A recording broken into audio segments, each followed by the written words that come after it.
Bocah itu tidak pernah menyangka bahwa hanya dengan mengaktifkan tulang tangan biasa, ia akan menarik perhatian malaikat maut dan malaikat. Kedua belah pihak bertempur hebat untuk merekrutnya. Malaikat maut menjanjikannya posisi sebagai penyihir maut agung, dengan statistik maksimal sebagai penyihir. Malaikat juga menjanjikannya gelar penyihir kuil. Dihadapkan dengan tawaran yang begitu menggoda, bocah bernama Hu yang justru menolak malaikat maut. Ternyata, ini adalah dunia di mana game dan realitas telah menyatu. Hal ini menyebabkan monster dari game tersebut muncul di bumi.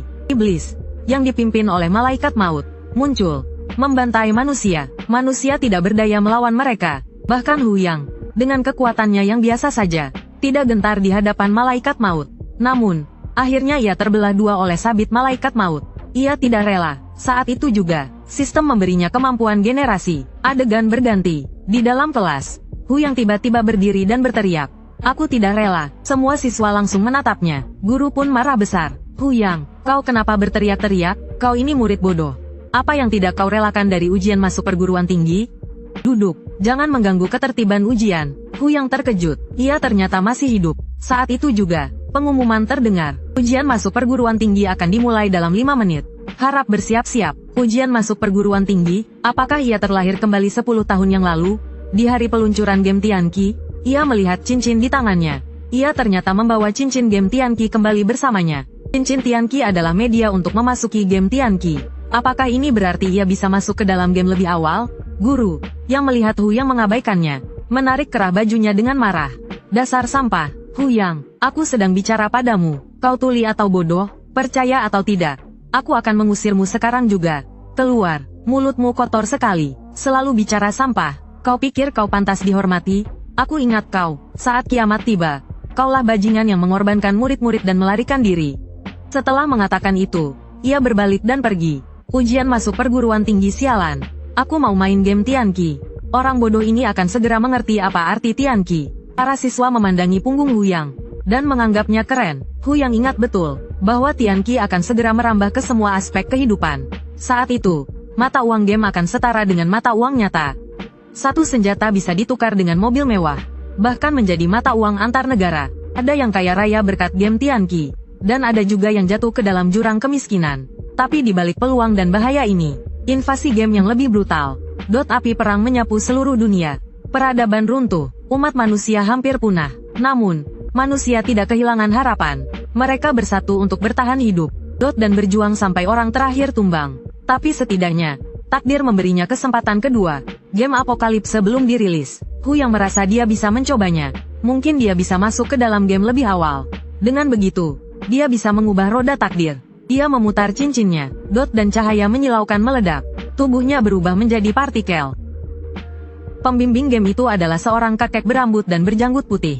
Berbeda dengan game lain yang biasanya dipandu oleh wanita seksi. Tapi Hu Yang tidak peduli. Dia tidak menyangka bisa benar-benar login. Kakek itu kemudian memberinya 5 pilihan kelas. Hu Yang sudah memutuskan. Dia akan memilih Warlock. Nantinya dia akan berganti kelas menjadi yang serbaguna. Dia tidak mau lagi memilih Mage, kelas yang banyak menguras uang. Tiba-tiba, sebuah pesan muncul di sistem. Perintah salah. Kelas tidak dapat diubah. Hu Yang menggerutu. Apa-apaan ini? Dia belum memilih kelas. Kakek itu menyarankannya untuk melihat panel atributnya. Astaga, yang benar saja, setelah terlahir kembali, dia masih menggunakan akun lamanya. Parahnya lagi, level dan atributnya di reset. Hu Yang bertanya apakah ini ulah kakek itu. Kau tahu betapa sulitnya melatih Mage? Uangku habis tak bersisa. Melihat itu, kakek tersebut langsung kabur. Tapi Hu Yang masih punya secercah harapan. Dia memeriksa inventarisnya. Kosong melompong, emas, perlengkapan, dan material di akun lamanya tidak ada yang terbawa.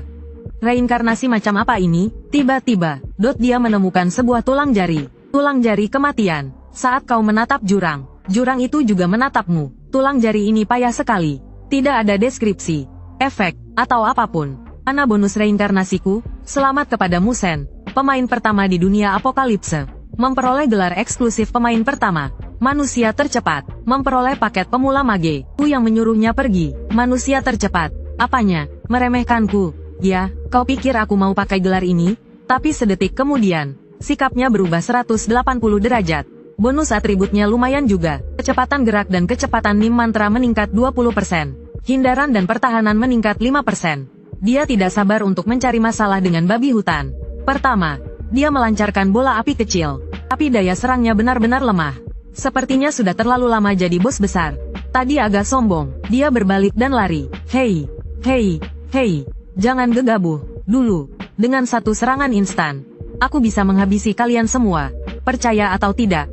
Tiba-tiba, terdengar teriakan minta tolong. Terlihat seekor babi hutan raksasa sedang mengejar seorang wanita. Wanita itu terlihat sangat ketakutan. Pakaiannya hanya cukup untuk menutupi tubuhnya. Sistemnya sangat jeli. Segera memintanya untuk menyelamatkan wanita itu. Hadiah setelah menyelesaikan misi. 20 emas. 500 poin pengalaman. Hu yang merasa sangat beruntung. Misi tersembunyi dengan kemungkinan kecil ini pun bisa diaktifkannya.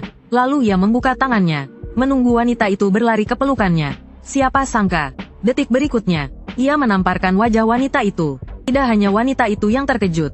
Raja babi hutan pun tercengang dengan tindakannya. Satria, kenapa kau? Aku hanya, Hu yang memotong ucapannya, hanya sedang mengumpulkan jamur ketika bertemu Raja babi hutan. Lalu dikejar olehnya. Satria, bagaimana kau tahu? Hu yang langsung menyombongkan diri. Aku juga tahu, waktu kau kecil, kau memasukkan katak ke dalam gentong air milik pawang tetanggamu. Dan kau tidak memakai celana dalam hari ini. Aku juga tahu kau berpura-pura menggodaku. Lalu memanfaatkan kesempatan. Tiba-tiba, tubuh wanita itu dipenuhi benang merah. Kau tahu terlalu banyak. Lalu ia mengeluarkan tawa yang menyeramkan.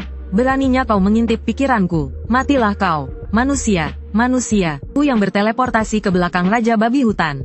Sambil bercanda, ia berkata, Bung babi, kalian main duluan. Raja babi hutan belum sempat bereaksi. Wanita itu sudah menyerangnya. Enyahlah. Mendengar itu, Raja babi hutan murka. Apa dia tidak punya harga diri? Ia pun meraung dan menerjang wanita itu. Namun, Raja babi hutan bahkan tidak menyentuh ujung baju wanita itu. Ia sudah dipotong dadu. Sekarang giliranmu. Hu yang mendapat ide. Tunggu dulu, kau terlihat. Kata-kata itu berhasil menghentikan wanita itu.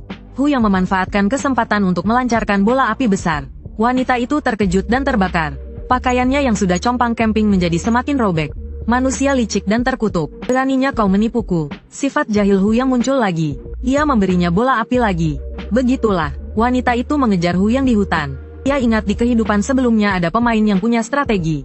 Wanita itu akan lumpuh jika keluar dari hutan sejauh 10 meter. Dan sekarang, posisinya tepat 10 meter di luar hutan. Dia mengacungkan jarinya dengan menantang. Kalau berani, datang dan lawan aku. Gadis itu tidak curiga. Dia mengulurkan tangan untuk menangkapnya. Tapi hal aneh terjadi. Hanya beberapa sentimeter dari Hu Yang. Tangannya seperti ditarik oleh kekuatan tak terlihat. Dia tidak bisa bergerak sedikit pun. Dia tidak mengerti mengapa. Tapi Hu Yang licik. Dia langsung melepaskan hujan api. Gadis itu menjadi sasaran empuk. Saat benang merah di tubuhnya menghilang, gadis itu pingsan. Sistem memberitahunya bahwa dia berhasil membunuh bunga kecil terkutuk. Dia mendapat hadiah 500 emas. 1500 EXP. Menyelamatkan sang gadis. Hadiah 200 emas. 500 EXP. Misi tersembunyi bunga kecil terkutuk selesai. Hadiah 1000 emas. EXP akun menjadi. Levelnya naik menjadi 2. Sepertinya bunga kecil benar-benar pembawa keberuntungan. Saat dia hendak melihat hadiah apa yang dijatuhkan bunga kecil, sistem memberitahunya bahwa tulang tangan dewa kematian juga telah naik level. Tapi masih dalam status belum aktif. Untuk mengaktifkannya, dia membutuhkan 3 material. Inti pohon dewa, 3000 perban mumi, dan 3000 porsi darah kering. Hu yang merasa frustrasi. Apa kau serius? Butuh banyak sekali material untuk mengaktifkan satu benda? Saat ini, dia tidak terlalu memikirkannya. Material bisa dikumpulkan perlahan. Dia membantu bunga kecil bangun.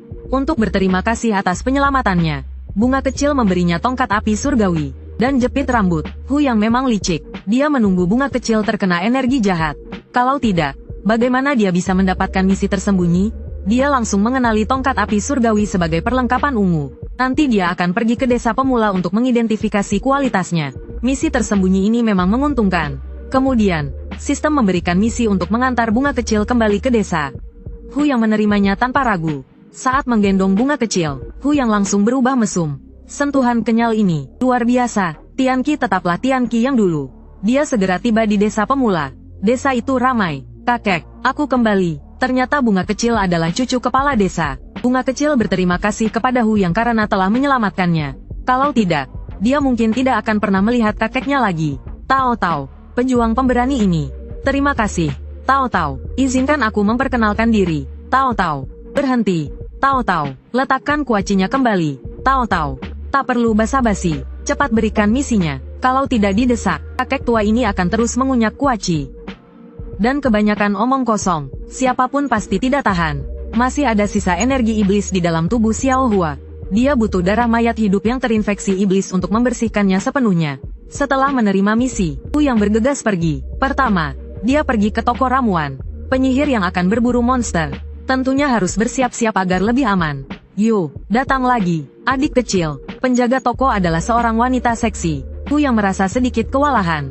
Dia segera mengatakan butuh 28 ramuan biru kecil. Ramuan biru kecil harganya 50 koin emas per botol. Dia langsung membayar 1.200 koin emas. Itulah mengapa Hu yang berpikir kalau bukan orang kaya, jangan main penyihir. Tiba-tiba, sebuah aroma harum menyeruak. Adik kecil, cuma mau ramuan biru, tidak mau kakak juga, kakak sedang senang hari ini. Bisa kasih diskon 50% loh. Hu yang bergidik ngeri mendengarnya. Tidak usah, tidak usah. Bercanda saja, dia tidak berani macam-macam dengan tukang besi berotot itu. Kau menggumamkan apa, nak? Tidak ada apa-apa, maksudku. Tuan tukang besi, Anda gagah perkasa. Tolong berikan saya kartu identifikasi. Semoga Anda dan apoteker langgeng selamanya. Anak pintar, Hu yang mencari sudut yang tenang. Identifikasi ini lebih menegangkan daripada judi batu di dunia nyata. Nantinya akan ada orang yang khusus melakukan ini. Dia memutuskan untuk mempertaruhkan masa lajang tuan tukang besi selama 10 tahun. Berharap mendapatkan kualitas yang bagus. Identifikasi berhasil, kualitasnya ungu, dan memiliki efek ledakan sihir terbaik. Juga ada efek pemulihan mana. Untung besar. Kemudian dia melangkah dengan penuh percaya diri sambil bersenandung. Di area zombie, hujan api turun mengkremasi mereka secara gratis. Hu yang tidak menyangka, hujan api dengan probabilitas 10% akan sering terpicu di tangannya. Atau mungkinkah tulang tangan kematian membuatnya lebih kuat? Atau mungkin dia jadi lebih tampan? Dia dengan cepat mengumpulkan 6.000 darah kering. Server akan segera dibuka. Membayangkannya saja sudah seru. Ratusan orang akan berebut satu zombie. Adegan itu, gaga, waktu menunjukkan pukul 12. Semua orang mulai memutar cincin mereka. Hanya sebentar, desa pemula dipenuhi cerita tentang mendekati apoteker. Banyak orang yang pengalamannya malah jadi negatif karena dibunuh tukang besi. Segera ada orang yang mengatakan di obrolan dunia kalau mereka tidak melihat mayat hidup. Hu yang mulai mendirikan lapak. Dia ingin menjual barang-barangnya untuk mereka yang mengeluh di obrolan dunia. Biarkan mereka menunggu 1,5 jam. Nanti gamenya akan diperbarui. Dia memperkirakan, barang-barang ini setidaknya bernilai 30.000. Setara dengan upah per jam 30.000. Jauh lebih baik daripada kerja paruh waktu. Setelah dilihat lebih dekat, si licik ini sudah level 4. Dia benar-benar selangkah lebih maju. Dia kemudian mulai berteriak, barang tidak bagus, harga tinggi, jangan lewatkan kesempatan ini. Lihat si bodoh itu, tidak berburu monster untuk naik level. Malah berjualan di sini. Jualan apa sih? Benar, menyebut dirinya dewa kayu. Kurasa dia dewa kayu gila. Hu yang terkekeh. Aku ini menyembunyikan levelku. Tiba-tiba, sepasang kaki jenjang muncul di hadapannya. Barang tidak bagus, harga juga tinggi. Hu yang tertegun. Ternyata itu Ting Sue Wan Er. Kemunculannya langsung membuat semua orang terpesona. Kaki yang indah, ditambah dengan wajahnya yang cantik jelita. Aku rela menukar 100 tahun umur teman di sampingku agar dia menjadi pacarku. Ting Sue Wan Er adalah penyihir yang akan masuk 10 besar di masa depan. Dia juga adalah komandan tertinggi di salah satu zona Tiongkok setelah kedatangan Wahyu. Guild Ting Sue Xiao Zhu yang dia dirikan juga didukung oleh pemerintah. Di awal Wahyu, fitur penyesuaian penampilan pemain belum tersedia. Jadi penampilan dan bentuk tubuh pemain 100% sama dengan aslinya. Sepertinya penampilan dan bentuk tubuh Wan Er di dunia nyata juga luar biasa. Hu yang tidak menyangka akan bertemu Dewi ini di sini. Dia terlihat sangat imut. Mungkin inilah kesenangan dari sistem pengembangan karakter. Pria semua sama saja. Kau berteriak-teriak begitu semangat. Aku ingin lihat apa yang kau jual. Ini baru awal permainan. Tapi dia sudah punya banyak perlengkapan dan darah zombie. Semua orang berebut monster di zona zombie. Dari mana dia mendapatkan semua barang ini? Nona, mau beli apa? Berapa harga semuanya? Hu yang berkata karena dia cantik. Totalnya 54.800. Ku bilang saja 55.000. Ting Sue Wan Er tercengang mendengarnya. Biasanya ada diskon kalau beli semuanya. Tapi ini malah lebih mahal. Hu yang menyeringai. Kalau merasa kemahalan, ada cara untuk mendapatkan diskon. Biarkan aku menyentuh kakimu. Akan ku diskon 20%. Cabul, tidak tahu malu. Hu yang yakin dia akan setuju. Kalau tidak mau, ya sudah. Toh, kesempatan sudah kuberikan. Kesempatan tidak datang 2 kali. Ting Sue Wan Er juga bukan orang bodoh. Dia tahu Hu yang sengaja menipunya. Meskipun Ting Sui Xiaozu tidak kekurangan uang, tapi saat itu juga, sebuah suara terdengar dari kejauhan. Aku tawar 100.000, aku ambil semua barang ini. Hu yang melihat, orang yang sudah dikenalnya, ternyata itu si gila dewa perang. Dia merasa sedikit geli, orang ini sangat berkesan baginya. Di kehidupan sebelumnya, orang ini sering menindasnya, mengandalkan posisinya sebagai ketua guild gila, dan sebagai salah satu dari 10 pejuang teratas di server. Dia sering merampas bos dan membunuh pemain lain dengan semena-mena. Beberapa kali senjatanya dan perlengkapannya dihancurkan olehnya. Karena itu, levelnya tertinggal dari pemain lain. Tapi di kehidupan ini, tunggu saja kau, gila dewa perang. Apa maksudmu? Aku dan penjualnya sudah sepakat. Nona kecil, kalau belum ada transaksi, berarti belum sah. Penawar tertinggi yang menang. Itu wajar, kan? Dia pikir Ting Sui Waner memang cantik, tapi dia tidak akan membiarkannya merebut perlengkapannya. Ting Sui Waner langsung menawar 150.000. Aku tawar 200.000. Tepat transaksi. Hu yang senang menonton drama ini. Kelompok seperti Ting Sui dan gila dewa perang yang sudah siap sedia, rela mengeluarkan banyak uang untuk membeli perlengkapan demi mendapatkan Feskil di Dunggeon. Maaf, Feskil milikku. Ting Sui Waner juga mulai berpikir, 200.000 sudah terlalu mahal. Tapi jika mendapatkan perlengkapan ini, kekuatan pemain inti guild akan meningkat pesat. Di awal permainan, mereka bisa dengan mudah mengalahkan guild lain. Aku tidak boleh melewatkan kesempatan ini, apalagi membiarkan gila dewa perang mendapatkannya. Ting Sui Waner tiba-tiba tersipu malu. Sesuai kata-katamu tadi, 10 kali, lalu transaksikan padaku. Lagi pula ini hanya di dalam game, tapi Feskil di Dunggeon harus kita dapatkan. Hu yang tidak menyangka dia benar-benar setuju. Kau yang bilang begitu, jangan ingkar janji ya. Lalu dia mulai mengusir. Dengar, aku mau menjual ini ke nona cantik ini. Kalian pergi saja sana. Apa? Kau tahu siapa aku? Berani bicara begitu padaku? Kau cari mati? Peduli amat. Jangan ganggu aku berjualan di sini. Pergi. Ini membuat gila dewa perang sangat marah. Dia langsung mengancam. Beranilah keluar dari zona aman. Bos, jangan marah. Nanti setelah keluar desa, kita habisi dia. Setelah keluar desa, akan kuhajar kau sampai babak belur. Di dalam hutan, terdengar suara-suara yang mengundang imajinasi. Jangan. Apa ini benar-benar boleh? Alah, biasa aja. Sekali mencoba, 2 kali terbiasa. Lain kali kita transaksi lagi ya. Dasar pria brengsek. Ogah transaksi lagi sama kamu. Tenang saja, pasti ada lain kali. Lain kali aku mau pegang sepuasnya. Xiao Waner, kau takkan bisa lepas dariku. Wajah Ting Sui Waner memerah. Meskipun dewa kayu ini mesum, tapi tadi, aku tidak pernah rugi. Diskon 20%. Jadi 120.000. Bayar di muka. Barang langsung dikasih. Mana uangnya? Cuma pakai uang? Aku. Itu. Hu yang langsung menyudutkannya ke pohon. Itu apa? Kau mau menepati janji soal pegang paha? Nona cantik, kalau begitu aku takkan sungkan. Jangan. Aku tidak. Jadi kau mau ingkar janji? Aku. Ting. Sudahlah. Aku mengalah saja. Kita transaksi saja. Anggap saja kau berhutang padaku. Apa ini tidak apa-apa. Aku dan orang gila memang bermusuhan. Anggap saja membantumu adalah hal yang mudah. Siapa sebenarnya dewa kayu ini? Dia bisa mendapatkan begitu banyak persediaan di awal. Lagi pula, dia sendirian dan sudah menyinggung orang gila dan kelompoknya. Jika perlu, kita bantu dia saja. Adegan berganti. Hu yang pergi ke rumah kepala desa untuk menyelesaikan misi. Terima kasih, pahlawan. Dengan darah kering ini, energi jahat yang mengganggu Xiao Hua bisa dihilangkan. Ngomong-ngomong, banyak penduduk desa yang diserang monster. Perbannya agak kurang. Sudah, jangan makan kuaci terus. Cuma cari perban saja, kan? Hu yang tiba-tiba teringat 400 poin potensial yang belum digunakan setelah naik level. Dia menambahkan semuanya ke serangan sihirnya. Dalam hal pengalaman, lili, dan emas, dia sudah jauh meninggalkan para pemula. Memang aku Dewa Hu.